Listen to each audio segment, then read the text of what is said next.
Hey, good afternoon, everybody, or good morning, depending upon where you are. I'm Jennifer Wilson from Convergence Coaching. Welcome to Leadership Lunch Chat. I am here with my good friend, Amy Vetter, and our intention is to share leadership insights that we are getting in our day-to-day lives and inside this work that we're doing in the profession, and to share them with you and have you share them with us too. So remember, we're able to see your comments if you post them in social media as we go. So please do. And we'll interact with you if you interact with us. But meanwhile, our intention for today is to talk about our experience having attended the AICPA ENGAGE conference, which finished up, I guess, 2 weeks ago.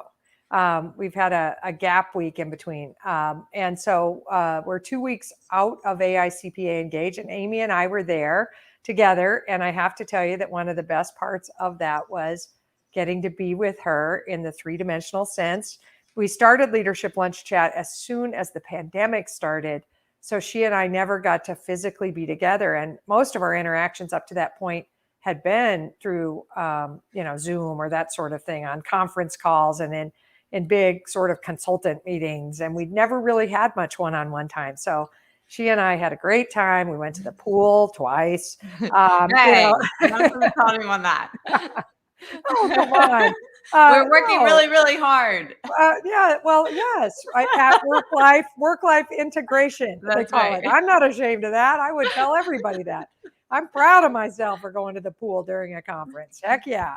So anyway, we had a great time reconnecting and connecting in person. And so that was wonderful. And but we did get some real leadership and business insights along the way. And so we thought we'd share those. And I'll hand it over to you, Amy, to get your first thoughts out, and then we'll just kind of go back and forth.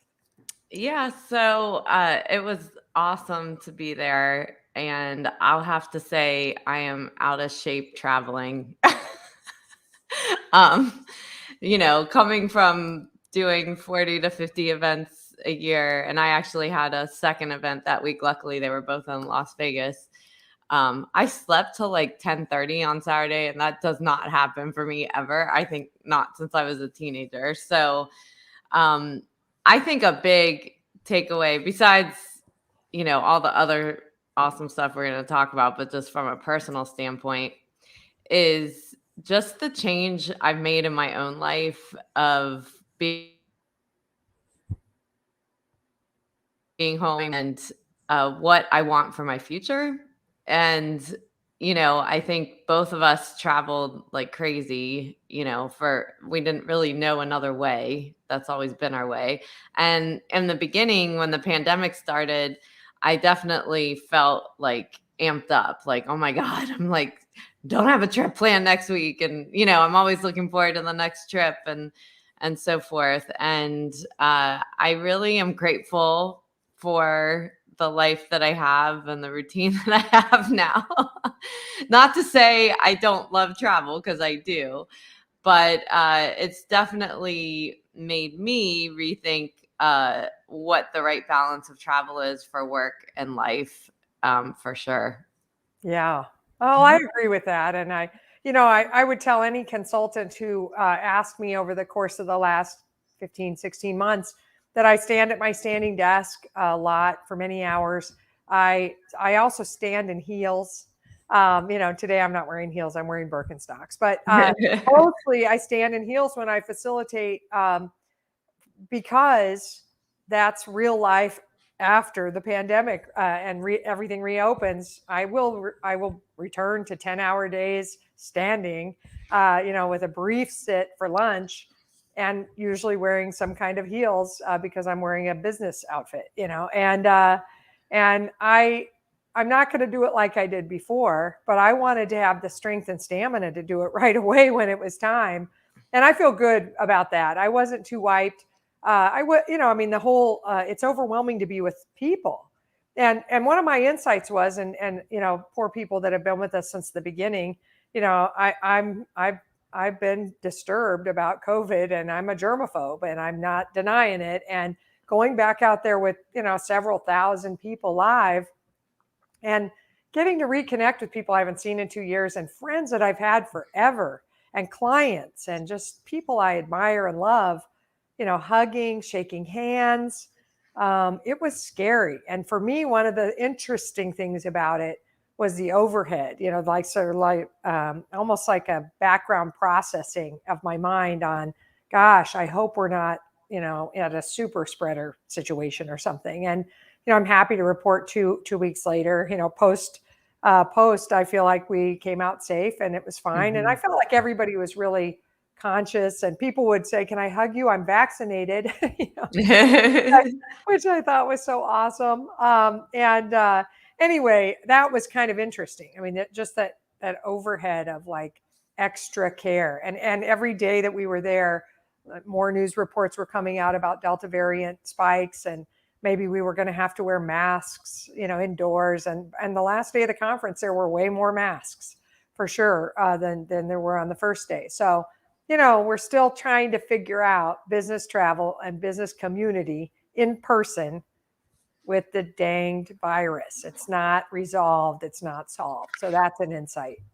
Yeah. I also think what was interesting, kind of as a observation of just how we make an effort to communicate with people, virtually, that we watch people through social media, but we don't actually know their lives.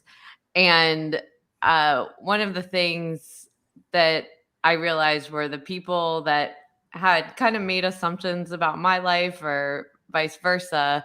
We did it because we've seen things on social media, but haven't actually spent the time to reach out and really know what's going on in someone's life. And I do think that matters. And I know, we get so busy and we are, this whole life, changed rapidly, and just trying to set boundaries and so forth. And a lot of times, I'll hear people say, like, the last thing I want is another, virtual meeting or so forth. But I do think the personal reach outs, when you aren't, because for so long, for many of us that travel, we would see the same people every year and you'd catch up then when you saw them in person. But I know that I'm at fault for not reaching out to everyone that I should have during this time and just connected on a more personal basis. There are definitely people that I did. But I think it's an important reminder that social media is not the truth. It is or it's a tiny, teeny, yeah, tiny it's a sliver of it, right? microsecond in time that Yeah. you're seeing, like, that just lives there, right? Like, because, you took a picture in a moment, everyone's smiling, and so forth. And then that's the moment that's captured and it keeps living on every day. Like, that's like you're still in that moment and so forth. And you don't really know what's actually happening for a person.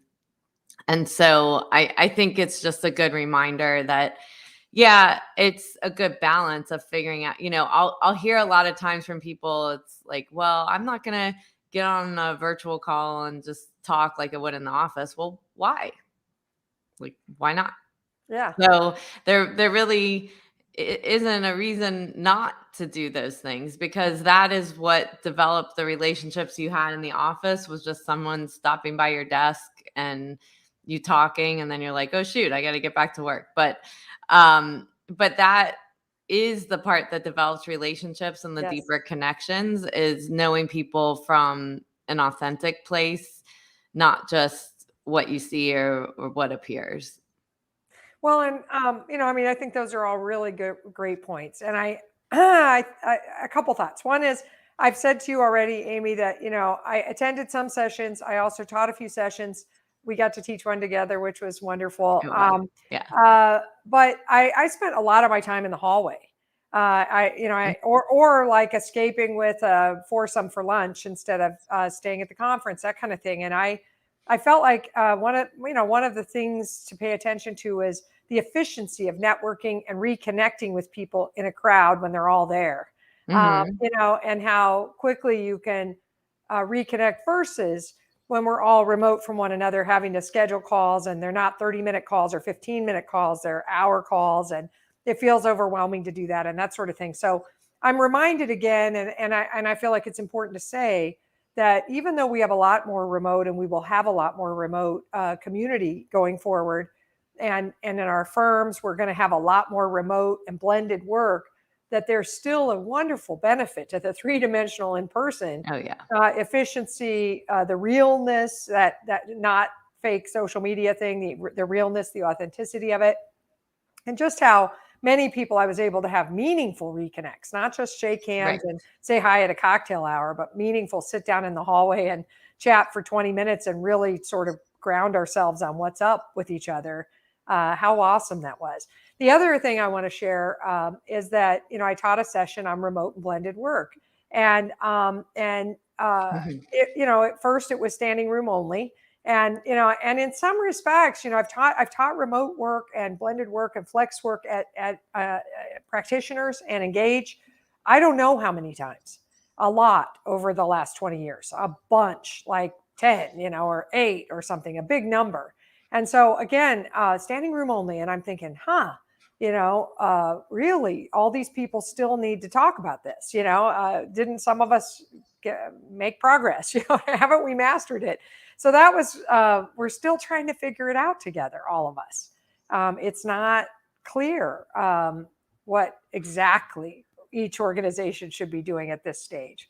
And so we're still evolving there. And that was another big aha that I had was, man, even people who've really have a lot of remote workers, they went ahead and had more of a blended culture way before the pandemic. They still needed to come together as a group and process, like, how do I do this? Or how do I deal with that?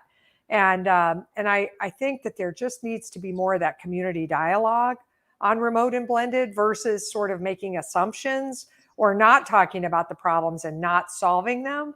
Mhm. Like just accepting them as like, oh, I guess this is the new paradigm or whatever.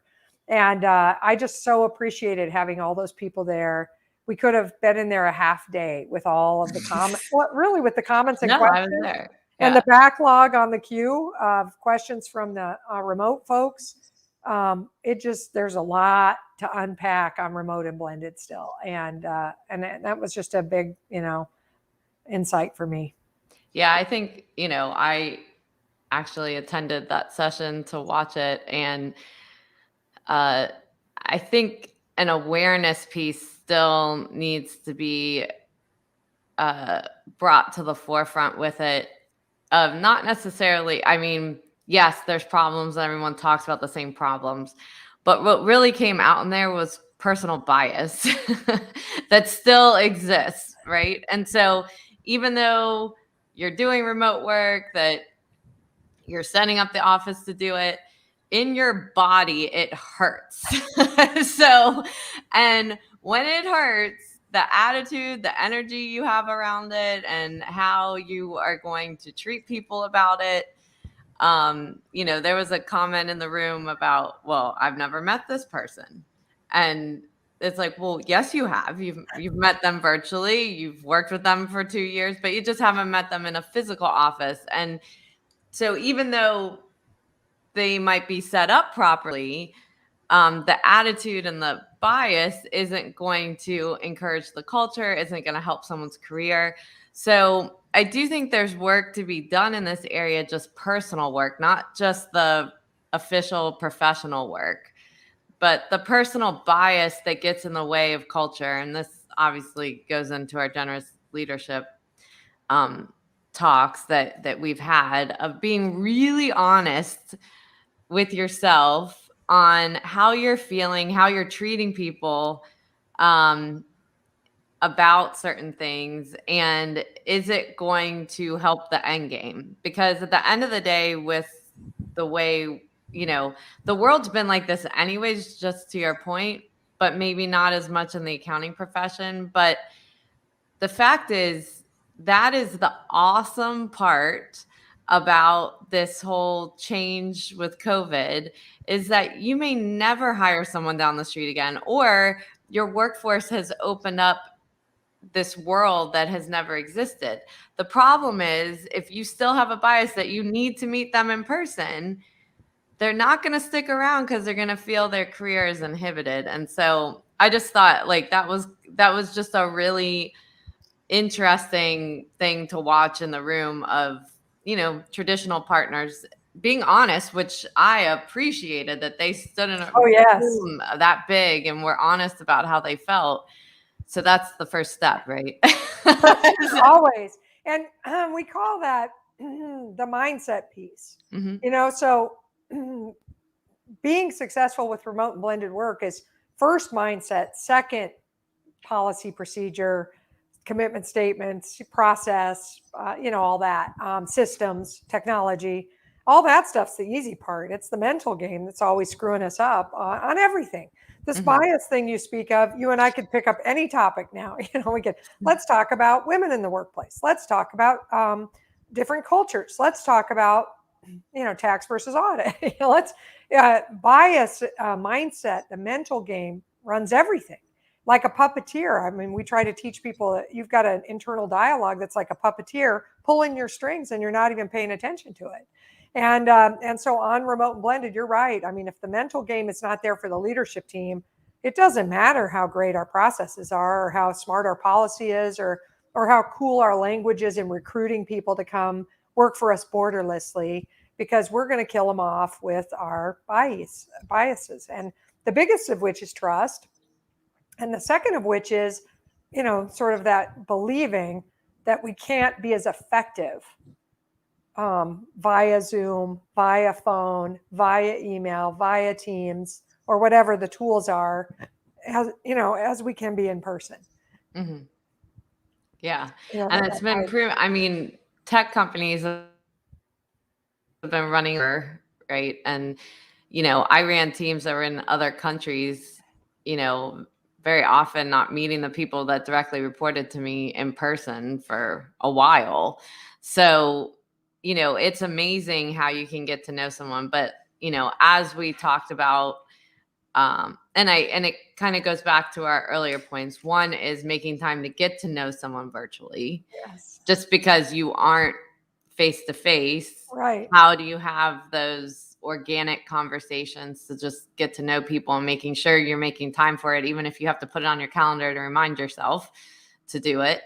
And secondly, how important it is, to get together at times too and find ways to bring everyone together when it's appropriate so that you can connect in different ways. At the end of the day, there's never going to be a replacement for that. And, that was definitely an overwhelming feeling at the conference. I think we all had intention of attending more sessions than we did, but then you get into conversations and you don't want to miss it. You don't want to miss having that time together because it is fleeting. So it's not to say that would replace it, but it is, how do you, duplicate or find a new way to do something that's really nice in person virtually, so you're still getting to know your environment and the culture. Right. And it was interesting that we had a mix of speakers in person and some remote. And there was a decent amount, again, to bias of sort of complaining about, I attended a session and the speaker was there, remotely. I don't think that was as effective, and I think that's so interesting because to me, the most important part of in person for me is the one-on-one or small group. Right. Not sitting in a room full of people and listening to somebody. I can do that off of a screen, no problem. I went to the Carolyn Kennedy session. She was remote, and the person who interviewed her was in person, but it was such a big room. I just watched them up on the screen. The two of them. The person in person didn't need to be there in person. You know what I mean? Right. It didn't matter. And anyway, I just think that's an interesting mindset thing too. If all the speakers were remote, would that have helped? I don't know. I don't know if it was the difference between them or what. But anyway, I just thought that was an interesting sort of hallway chatter where people seem to be a little bit less engaged or whatever. If their speaker wasn't there in person, I'm not sure their message was any less or their interactivity was any less. So just kind of interesting. Yeah, I heard the same comments. And what is interesting, like in a room like that, is as a keynote speaker, they'll put you up on screens and people are pretty much watching the screen and not you on stage half the time. It's just all that the time. All the time. I mean, it's funny. Right.